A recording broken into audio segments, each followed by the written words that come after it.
CH is the change. We need to change, innovate, do things differently. The IN is obviously innovation.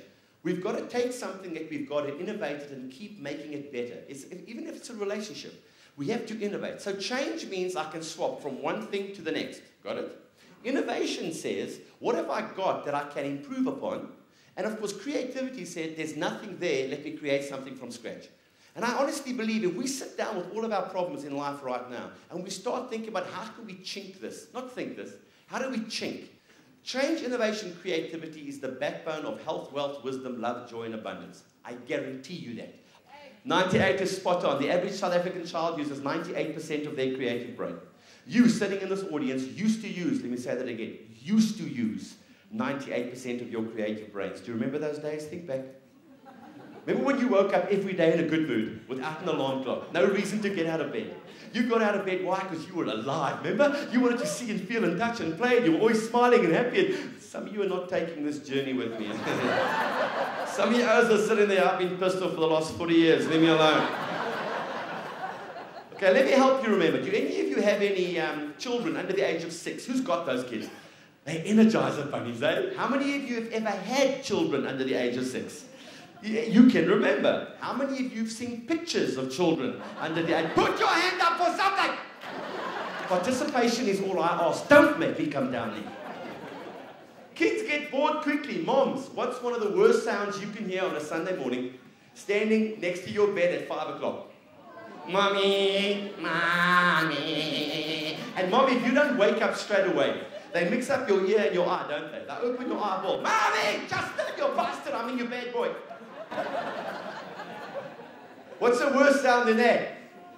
Daddy.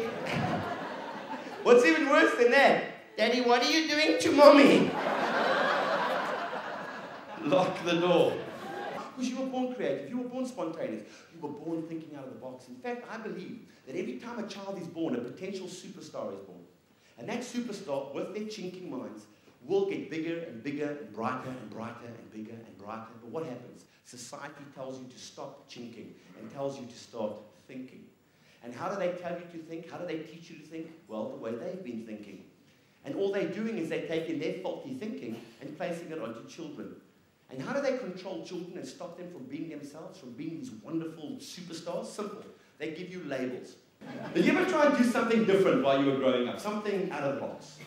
And instead of being rewarded for your effort, you were called stupid. Anybody get the stupid label when you were growing up? Anybody calls it? I thought my name was stupid. I went to school first day. What's your name? Stupid. No, your whole name. Duas. Stop talking. Stupid Duas, my dad says it's French. It's more Dutch than French. I was proud until the age of 7. People do not have the mental capacity to shift and to understand that another point of view exists. What do you mean another point of view? There can't be another point of view. If there's another point of view, that could mean our point of view is wrong. We can't be wrong. We are right. And have you ever noticed when this group says we are right and this group says we are right, you are going to have a we are right. W-A-R. We are right. Don't you come into this industry and think you can change things. I've got 30 years experience. Now look at those people and I say, do you have 30 years of brand new experiences or just 1 year's experience that you've repeated 30 times? Now I'm not picking on the bullets. What about the people who've been around only 5 years and they claim to have 5 years of new experiences? You see, maybe you've just got 1 year's experience that you've repeated 5 times. Have a look at your relationship that you're in right now and ask this question. How many new growing, learning experiences do you have? Well, what happens is it stops. It normally stops the day you get married. And we wonder why we live in the divorce capital of the world. Not because people don't love each other. It's because they keep thinking old thoughts. When they start chinking